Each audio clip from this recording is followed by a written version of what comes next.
Preparing to live stream the meeting. Very exciting. Setting it up. Yeah, let's get the chat windows open. And all right. So, hey, it looks like we are live. And hello, welcome. This is Mr. Ippolito and Mr. Hahn. And we are, in just a moment, we're going to give students a couple minutes to jump on and to actually get into the chat here. And then we'll go ahead and get rocking and rolling. I also need to turn that volume down.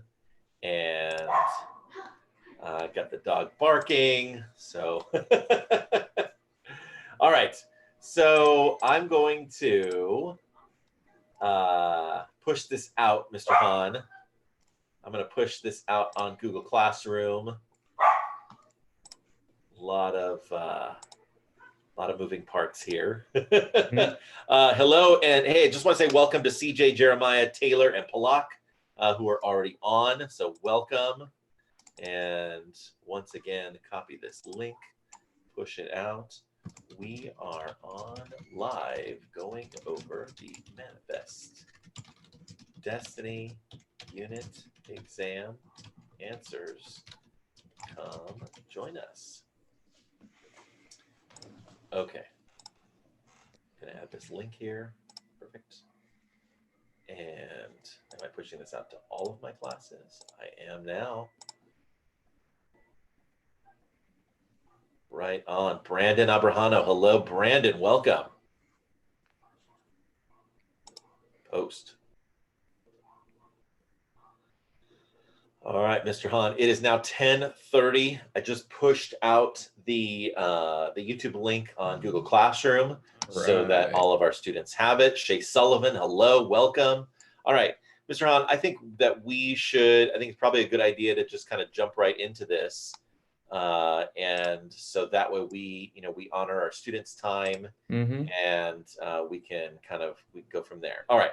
So I'm going to go ahead and click share screen, and I'm going to share our questions. Okay. So the way we're going to do this, for those of you just joining us, hello, great to see you all. We're going to go over the questions one by one. We're going to, I think we're going to pay particular attention, Mr. Hahn. There were some questions that were challenging. There were some questions that a lot of students missed. Hello, Rachel Lamb. Good to see you.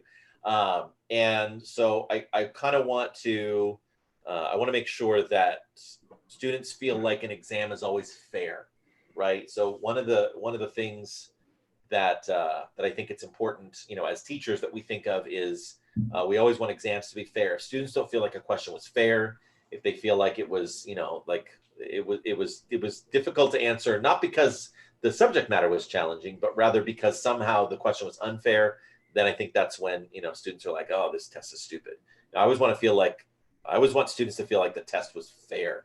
So, okay, enough of that, Mr. Hahn. There's my philosophy on test questions. And so we'll go through and we'll just determine, these questions that were really challenging to students. We want to determine, were they fair questions, just tough questions, or were they questions that maybe, we should adjust our scoring to kind of, to account for that. Okay. So, Mr. Hahn, question number one, which of the following best describes the United States relationship with Great Britain from 1818 to 1846? And of course, the answer on this was B, negotiated. So, so essentially, when we talk about the kind of the back and forth, after the War of 1812 was over, of course, we were at war with Great Britain for that time. But once the war was over, we were kind of going back and forth.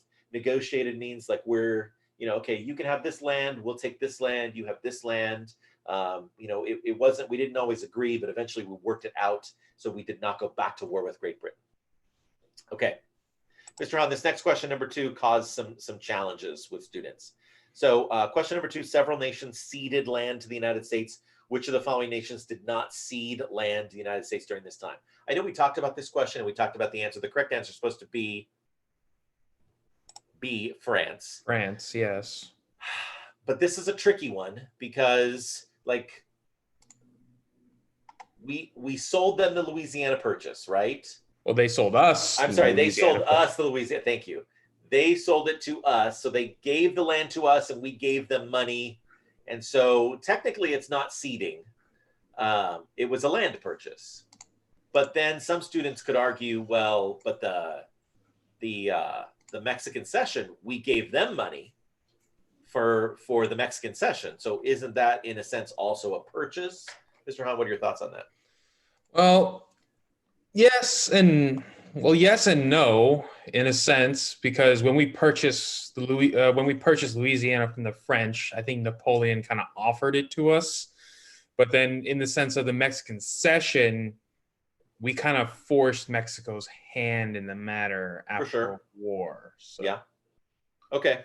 Well, as to the question of whether or not this is a fair question, should we lower the number of points possible on the test based on this question because it was too tricky? We're going to set that aside for right now. But any of you students right now who are on the chat, if you want to make that argument, please feel free to put that in the chat. I'd love to hear from you.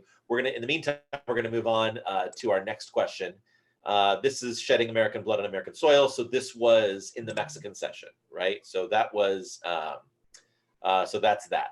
I'm gonna move on. Oregon Territory was too large to be annexed all of the following states. This is just were you able, this is a map skills question, really. And the correct answer on this one was Colorado. So if you take a look at the map of the Oregon Territory, Idaho, Montana, Washington, all part of that territory. Colorado was not. Okay, question number 5. This was another challenging one, Mr. Hahn. Let's check this out. Which of the following was most likely the main reason why mountain men were essential for bringing settlers west into Oregon? Mr. Hahn, what's the correct answer on this? that one was D. Okay. And why is D the correct answer? Well, the mountain men, they were the ones that, what was it? Other than the Christian missionaries, they were the first ones into the Oregon country. And they had started setting up, well, they as we all know, they were trapping the beavers, getting them, taking their furs, and then selling them to people on the East Coast for the fur trade. And what was it? They would meet once a year and, what was it, to sell all their wares for supplies so that they keep going back out there. But then once all the and then so they were making a lot of money. So once all the beaver furs beavers were almost extinct, they kind of had a choice. Well, they don't have the means to support themselves anymore. So they had the choice of either going back east where they had come from originally, which most of them did, but then a lot of them opted to stay behind in Oregon, to start up farms, to start up start up stores and stuff like that, to start up what was it? And then a lot of them, they had a lot of money, so they had the capital to start these businesses and whatnot, and then that's how they established this stable economy, so that all these other settlers that came after them, they were able to set up shop in Oregon as well. And so essentially, if we're going to ask the question, is this a fair question or not, right? So because there were several students who got this question wrong. Mm-hmm. And right now, and of course, I welcome students to challenge. Students can either challenge us in the chat right now, or so after we're all done with this YouTube live, we're going to jump onto a Zoom call. Actually, Mr. Hahn and I will stay on this Zoom call, and we will send you the invitation for this Zoom call. Anybody who would like to join us, you're welcome to do that after we're done with this. So at this time, I feel like this is just a challenging question, but all of the information to be able to answer this question, I think they could find in the textbook. Is that correct, Mr. Hahn? Yes, and yes as well, sir. I did notice that a lot of the students in period 4, they did answer question C as well. Okay. That was my fault. That was actually in the textbook as well. So I can kind of see the confusion on that as why they thought that could have been the right answer as well. So it was, yeah. So I think I'm going to err on the side of caution on this one, saying this one was a little bit tricky. Okay. So you're saying possibly opening the door for that. Okay. That's good. That's good. This is why we have these conversations, because it helps us all to learn. Okay. So let's go ahead and move on to question number 6 now. Okay, there were 4 countries that held a claim to territory in Oregon country. Which of the 4 countries did not hold a claim on Oregon land by 1821? Of course, the answer here is France, because France never. Now that was tricky, it tripped up some students, but we definitely talked about multiple times in class. Great Britain had claims in Oregon, Russia, the United States, Spain had claims in the Oregon Territory, but never France. Never was France over there that far west. If you can find evidence to dispute this, then please show it to us. But otherwise, I'm going to go ahead. I feel good about question number 6, Mr. Hahn. Okay. Number 7, what was most likely the main reason why the U.S. simply didn't take all of Oregon? And the answer here is D, because it didn't make sense. President Polk did not want to be fighting 2 countries at the same time. Nazi Germany, Hitler learned that the hard way, right? You shouldn't fight a war on 2 fronts. It's really difficult to be fighting the Russians on one side. This is World War II we're talking about now. Russia on one side and the other allies, the United States and Britain on the other front. So it's really, you shouldn't try to split up and fight an enemy on 2 fronts. And so we didn't want to do that. So we made peace with Great Britain so that we could just devote our resources to go into war with Mexico. Okay. Number 8, the dangers of the Oregon Trail killed 1 out of every travelers. Which of the following was not a danger on the Oregon Trail? And that is A. Yes. And I do remember talking about this in class, where we basically said, of course, cholera and dysentery diseases were took out a lot of people, just like in the Oregon Trail game. You have died of dysentery. There were a lot of people who died of those diseases. Accidents were common. Food and clean water. Clean water, of course, that was one of the reasons why you got those diseases, was because of the microorganisms that were in the water, the contaminated water. But Native Americans were actually often either neutral or sometimes even helpful and friendly. So to say the statement Native Americans would frequently attack, that is definitely a false statement. So that's the one that stands out. Okay. Number 9, this was a tricky one also for students. So we'll take a look at this one. Some Americans who moved to Oregon in the mid-1800s had the same pull factors as those. So for this one, you have to synthesize information. This is why this one is difficult, because you're trying to figure out, what do Oregon settlers have in common with settlers that came from Spain to California? So the connection you need to make is about the missionaries. There were Spanish missionaries who were building missions in California. There were Christian missionaries who were going to Oregon to create missions and to convert Native Americans in Oregon. So what do they both have in common? There it is right there. It's C. Nobody was looking for gold in Oregon. Well, plus the Spanish, I don't think were necessarily searching. Well, some of them might have been, but they weren't searching for gold in Oregon. They weren't hoping to capture beavers in California. Do we have beavers in California? I figure up north maybe, but not. Yeah, I don't think. Okay, they were looking for wide open spaces, fresh air, cheap land, and a chance to start a new way of life. And I think that probably, if you were going to guess another answer, it might be D. But again, in this unit, we learned specifically about Spanish missionaries, right? So we learned that those Spanish missionaries, this was their number 1 goal, was to convert Native Americans to Christianity. And so that was also the goal of Marcus and Narcissa Whitman and the other Christian missionaries in Oregon. So I'm gonna say that this is a challenging question, but it was a fair question. But again, if you want to argue, go for it. Okay, we're moving on to question number 10. Which of the following statements about the Mormons was false? And it was A, because they weren't drawn. The Willamette River, that's in Oregon, and they were drawn to the Valley of the Great Salt Lake. That's where they were drawn to. So that's more of a geography question than anything else. Number 11, which best describes the California Gold Rush? And it's this one here, Mr. Hahn. I think this was a question I pulled straight from the 9394 quiz. I think. So okay. I think I either adapted it or maybe just or I think I adapted it. Yes. So in general, the women actually who went out to California did better financially than the men who were looking for gold, because the women were providing those support services that everybody needed. Not very few people actually found gold. Very, very few people got rich off of the gold, but the people who were actually providing those support services, cooking, cleaning, laundry services, saloons, clothing manufacturing, selling supplies, and a lot of those people were women. They were the ones who did better financially on average than someone who might be panning for gold. Okay. the settlers who were going to Oregon and Texas, what reason did they have? Yes. That one was A, yes. Yeah. They were both a second chance and for people who wanted a fresh start. So, and again, I just want to remind students on any of these questions, if you think, hey, you know what, actually another choice could be a right choice as well, then feel free to, to talk about that. But rich in wildlife, Oregon was not really. Texas so much was Texas. not. No. Gold was not. That was California, Mm-hmm. and Native Americans were not selling land. So No, I really think A is the only possible choice. Mm-hmm. Okay, number 13. This was another challenging question for students. After Mexico gained its independence, the new Mexican government allowed Texans to stay in Texas under certain conditions, which was not. So they had to convert to Catholicism. Yes, they had to become Catholics. Mm-hmm. They had to free their slaves. They had to become Mexican citizens. All Texans had to pay higher taxes. Nope.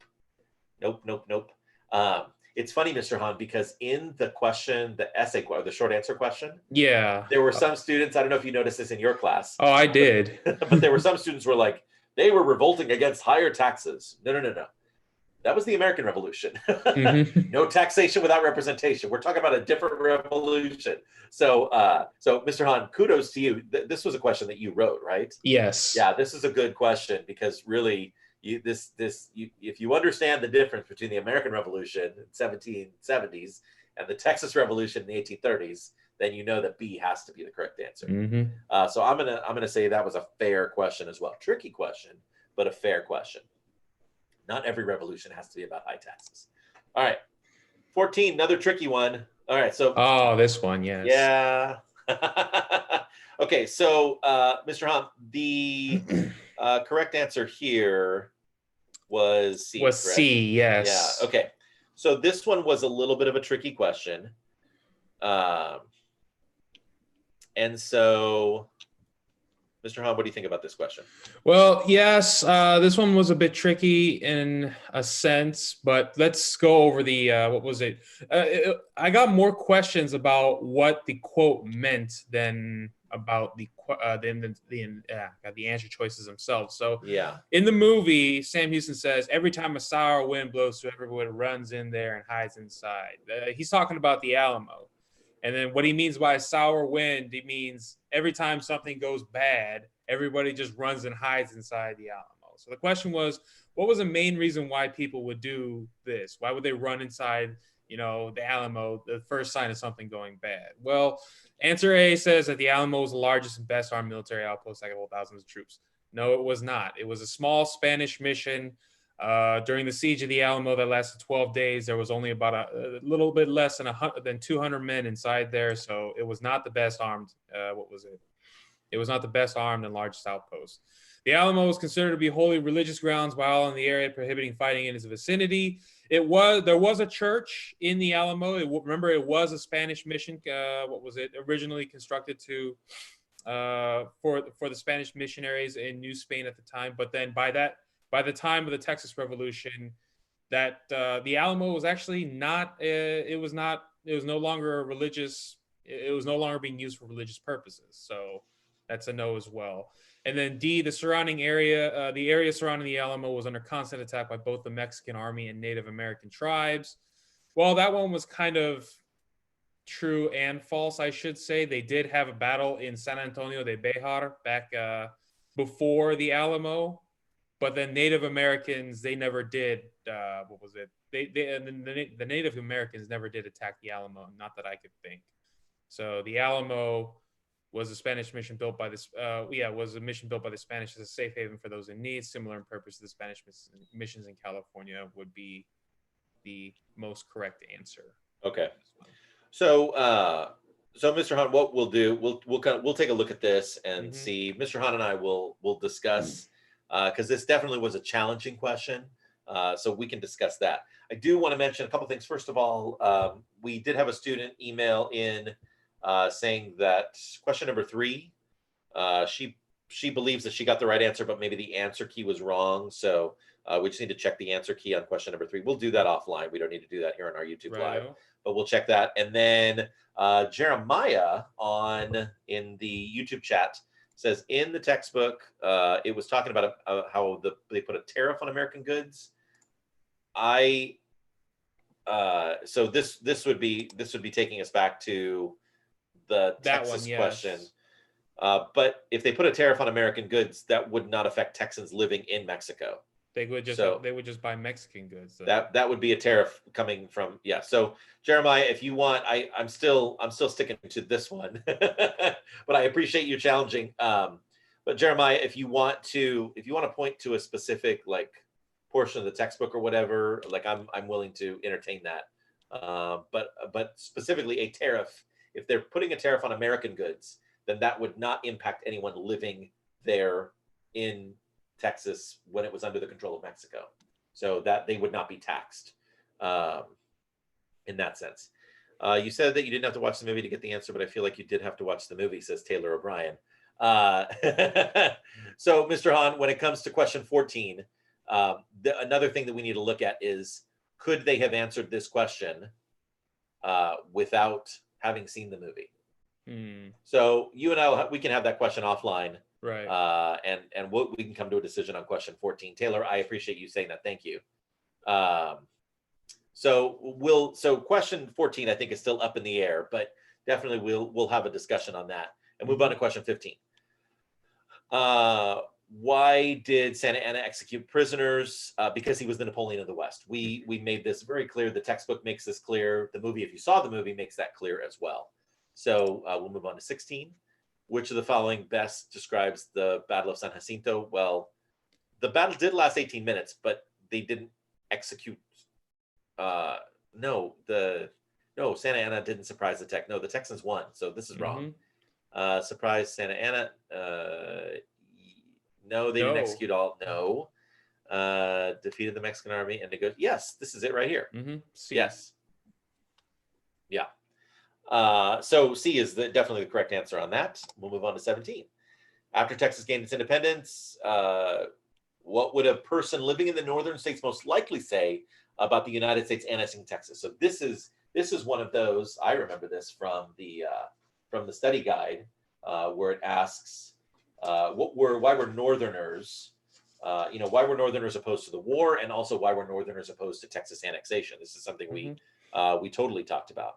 So a Northerner would say this: I think annexing Texas would be dangerous. It would add another slave state in the Senate and provoke war with Mexico. That's straight out of the textbook, plus out of our discussion as well. So, I feel like that's pretty much a slam dunk there. 18, and Jeremiah, I see you mentioned about page 328. So again, we'll take a look at that, Jeremiah, for sure on the taxation question. Statues and paintings. Okay, so this was a tricky one for some students, and some students were reaching out to me, and I said, look more carefully at the choices. Look more carefully, because if you looked at statues and paintings of Junipero Serra, you saw a cross in his hand, you saw a miniature mission church, you saw a walking stick, and you saw a robe and sandals. But then I think most students figured out, aha, Atlantic coast. So this is totally a geography thing, right? And then the correct answer is, of course, B, because it wasn't on the Atlantic coast. California is on the Pacific coast. All right, moving on. How could you best describe the life of Native Americans relative to the California missions? They were practically slave labor. They weren't officially slaves, but they were practically slave labor because they did all of the work, and the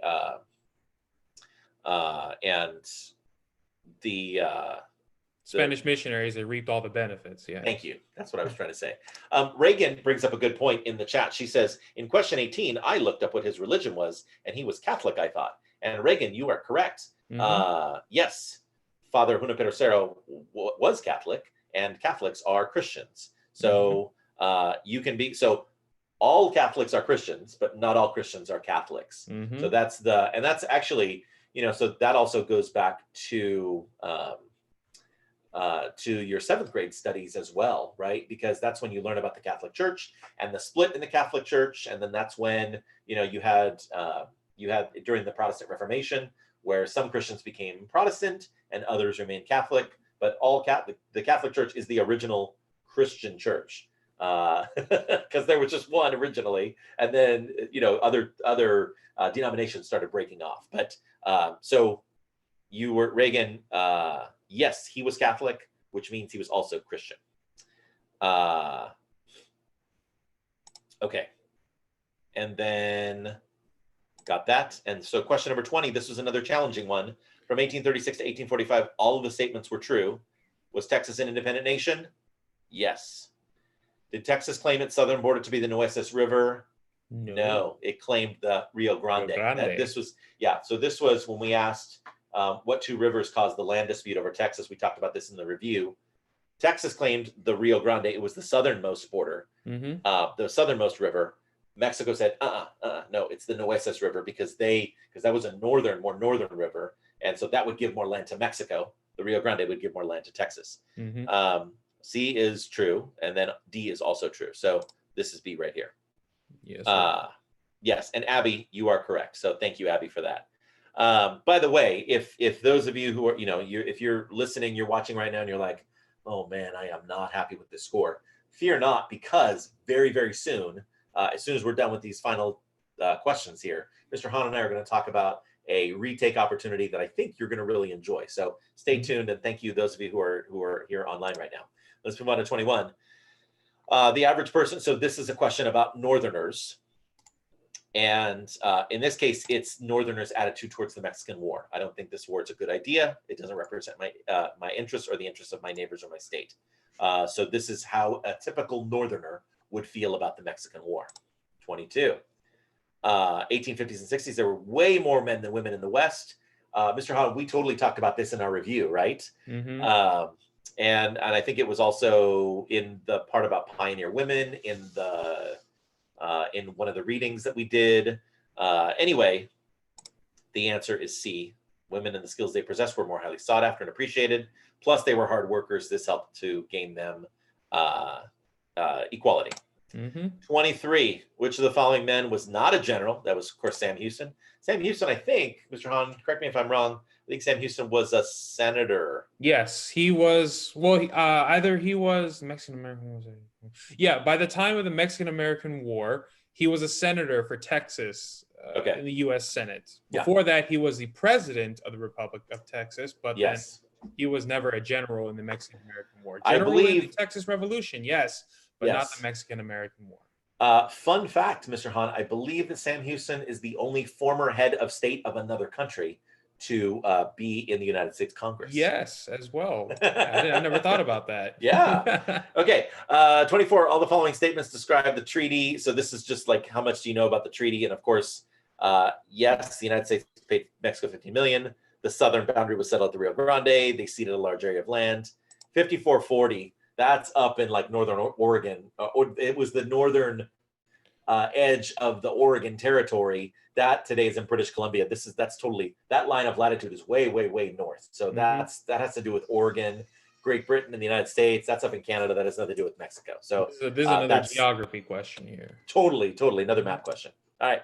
25. During the Texas War of Independence, Santa Anna laid siege. So this is a vocab question. And what is siege? Siege is surrounding your enemy, waiting, and then bombarding their position to force a surrender. That's what siege is. So straight up vocab, just like this one. Mandate. So this is a vocab question. So a court order is a mandate. Manifest destiny was a mandate. Traffic signals. A voluntary donation drive would not be a mandate. That is voluntary. Okay. Nationality is defined. So this is the question about the six flags that have flown over the Republic of Texas, and which of these has never been controlled by the Republic of Texas, or excuse me, which nation never controlled that land that was Texas? And it's Great Britain. Yes. It took me a moment. I was going to say, Mr. Ippolito, it said. I know. I was like, no, France is right. Spain is right. Mexico. I was looking at all these choices because I added a couple of extras.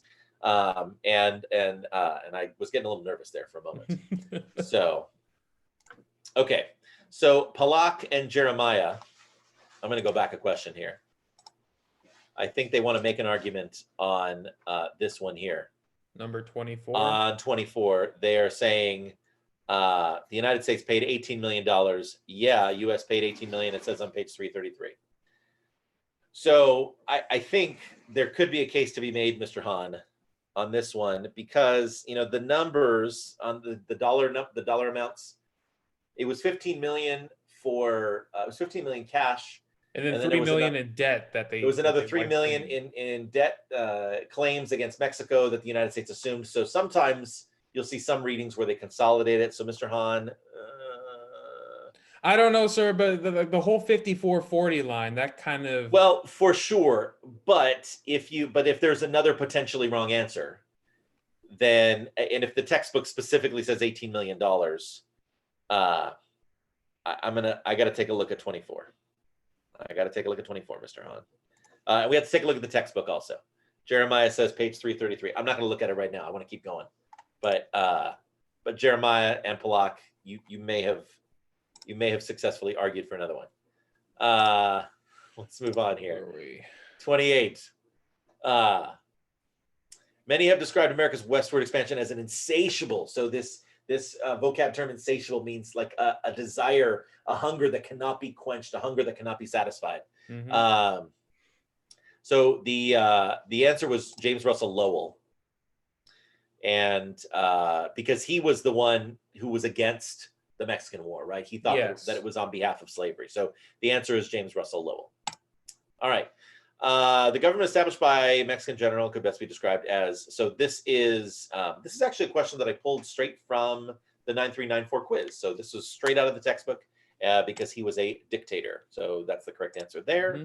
And then finally, I think this is another one. This is another one that was straight out of the 9394 reading, the Bear Flag Revolt, the Bear Flag Republic, our very own state of California, which for a brief time, for a period of 6 weeks or so, we were also our own independent nation. Okay, Mr. Hahn, I want to talk quickly about the short answer questions. Mm-hmm. This one, Mr. Hahn, can you talk a little bit about what would get you a good score on this? Okay, what would get you a good score on this one is one, if you answered every part of the question. So not only just why the Texans declared independence, but also like, do you believe their cause was a good and just cause? And should we celebrate these rebels as honorable men, freedom fighters, or just greedy slaveholders? So the first part was where the last two parts of the questions, that's pretty much your own stance on this, your own argument you should that you would present on this one. So that's on y'all. That would be on you to provide your own opinion on how you believe that their cause was just, or how you would celebrate the Texans. But then the first one was where we were looking for specific, not only the reasons why they declared independence, but specific evidence to those reasons. So I got a lot of answers saying that, oh yeah, the Texans declared independence from Mexico in 1836 because of the unfair rules of the Mexican government. Well, and then it was left at that. Well, I was kind of looking for more of the specifics of how were the rules unfair to the Texans? How were these rules made by Mexico unfair? We were looking for specific evidence like they had to convert to Catholicism. They had to swear, they had to become Mexican citizens. They had to free their slaves because slavery was illegal in Mexico. Specific examples like that is what we were looking for in this response. Can I ask, Mr. Hahn, did you put comments in Edulastic? Yes, sir, I did. Okay, and I did as well. I commented on, like, if a student just put like a good answer and a good answer, there were some occasions where I just gave 5 out of 5 if it's satisfied, checked all the boxes. But almost every student I gave some sort of comment, and especially if you got less than 5, I would always give you a comment and say why you got a score of less than 5. So please make sure, if you want to better understand why you didn't get a 5 out of 5 on either this written response or the other one, please go into Edulastic and look at those comments. Question for students, do you get any kind of email or any notification from Edulastic about comments, or do you need to actually go in and look at the comments? So students, if you can comment on that in the chat, I would love to hear from you. And then finally, the last written response. So this is a painting that we already looked at in class, but I asked you to go ahead and look at the painting again. What details, objects, symbols do you think the artist would want us to notice? And what do these symbols represent? So Mr. Hahn, again, the same thing. The idea of you have to look at the question and fully answer all the parts of a question. CJ and Taylor, thank you. You're saying you did not get an email. So I think what you need to do is, if you want to look at those comments, that Mr. Hahn and I made. Mr. Hahn would have made those for his 4th period class.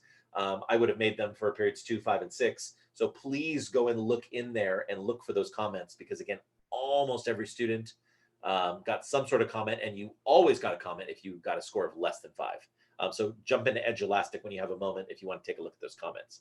A lot of students, Mr. Hahn, on this one, I know for me, for the ones that I graded, the one that they missed most often was, how does this painting represent the idea of manifest destiny? If you didn't answer that question, there was no way that you could get full credit on this. Yes. Yeah. So so if students did a really good job, like with everything else, all the details and objects and symbols, and they were talking about what the symbols represented, but they missed the manifest destiny part, then I gave them a 4 out of 5 and 80% on that question.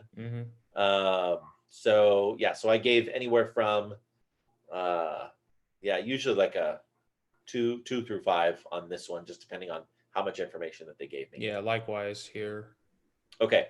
All right. So, Mr. Hahn, I think so. Now, what we're going to do, and before we take off from the exam questions here, if any of the students in period 4 would like to renegotiate their short answer questions on the exams, you want to come back on it and talk about it and what you wrote and whatnot. Look at the comments that I wrote, whatnot. I'll be available today, literally right after this YouTube session in the Zoom call. So if you want to come in, you want to renegotiate your score, we'll go into a breakout room and we'll renegotiate like we did the last test. You remember that last time. Well, some of you do, but yeah, I'll be available.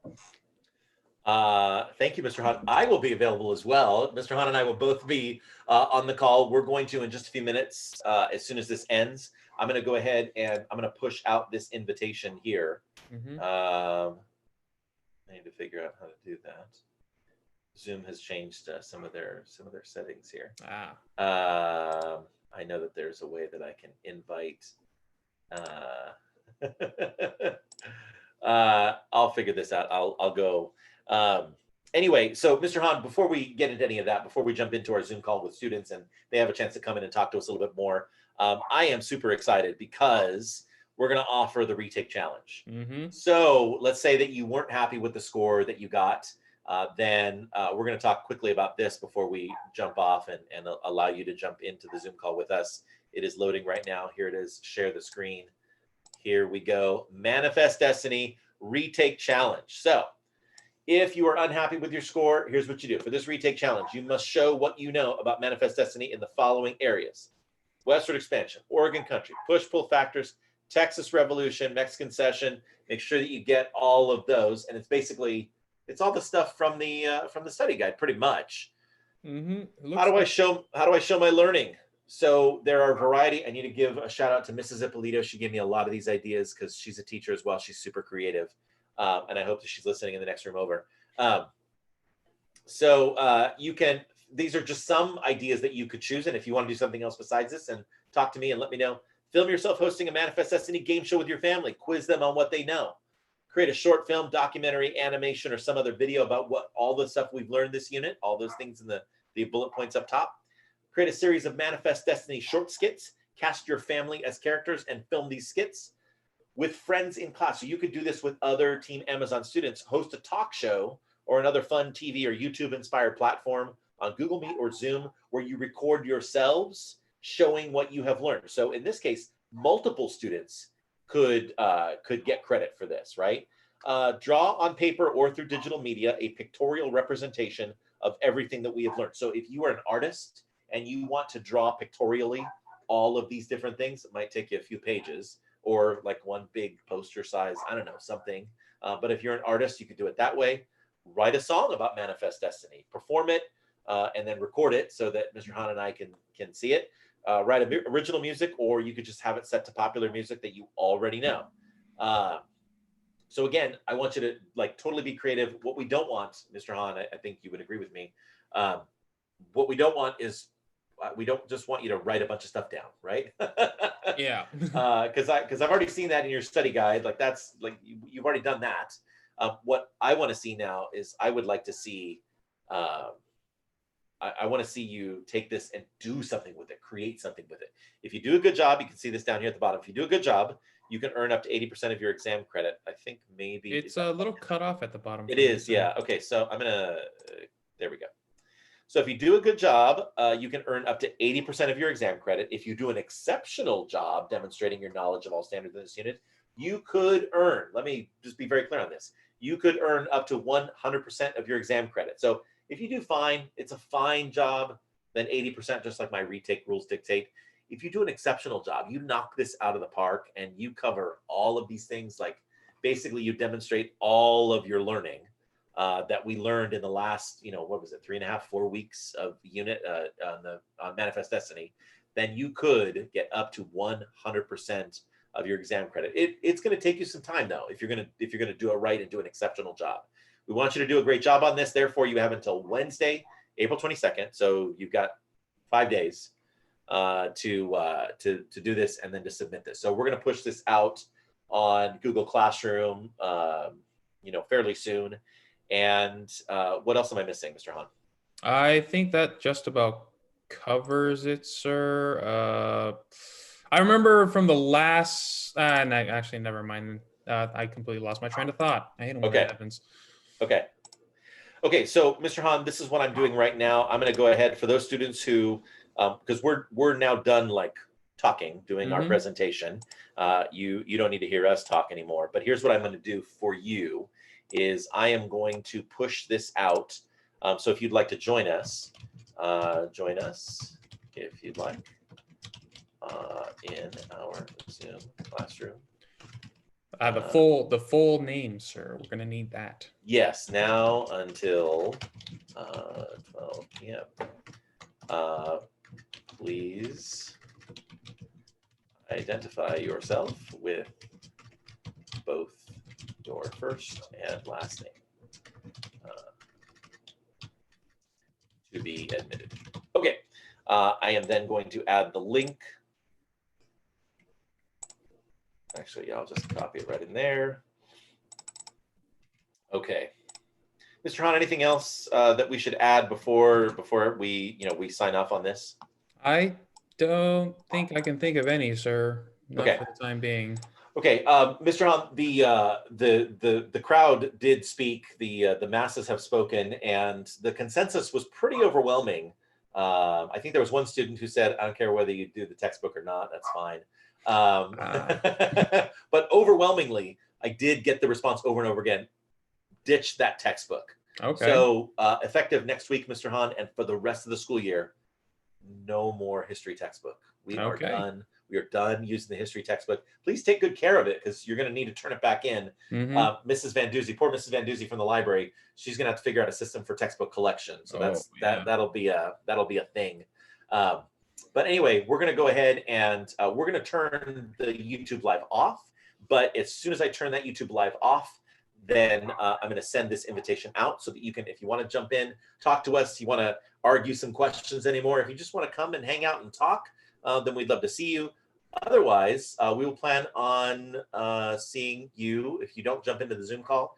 Mr. Hahn, I think we're going to see our students again next Monday, April 20th at 10:30 a.m. Sound good? Sounds good, cool. Sir. All right. Well, folks, hey, thank you so much for joining us on YouTube Live. I'm about to turn off the live stream, and then I'll send this invitation out if you want to join us in our Zoom classroom. Otherwise, if you don't join us, then we'll see you Monday. Take care. Bye-bye.